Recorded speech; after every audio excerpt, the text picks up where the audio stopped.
আসসালামু আলাইকুম রহমতুল্লাহ বরকাতু। Welcome to Jamuna সার কারখানা। এটা হলো তারাকান্দি যমুনা সার কারখানা। আসছি আমরা ভিতরে ঘুরতে। দেখেন আমার ছোট্ট একটা ভাস্তি নিয়েছি কিউট, আর নাম হলো মুস্কান, আর খুবই সুন্দর। পিছনে দেখেন কত পিছনের মেশিন, ব্যাকগ্রাউন্ডটা।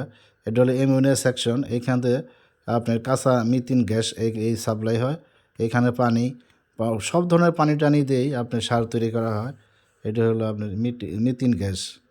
কাঁচামালের নাম হলো মিথেন গ্যাস। এই গ্যাস দিয়েই সব কিছু হয়, সার, পানি, এটা হলো পানি সাপ্লাই, সব কিছু। দেখেন অনেক বড় এরিয়া, আর খুবই সুন্দর ভিউটা। আর পিছনের দেখেন কত সুন্দর ব্যাকগ্রাউন্ড, আর দেখার মতো জায়গা। এটা হলো যমুনা সার কারখানা ফ্যাক্টরি, জামালপুর ডিস্ট্রিক্টের সরিষাবাড়ি থানা, তারাকান্দি যমুনা ফার্টিলাইজার। সারা বিশ্বের মধ্যে 7 নম্বর স্থানে আছেন এই সার কারখানা। আর এই সার কারখানার যে এত সুন্দর সার, খুবই সুন্দর। আসসালামু আলাইকুম রহমতুল্লাহ বরকাত। Welcome to Tarakandi.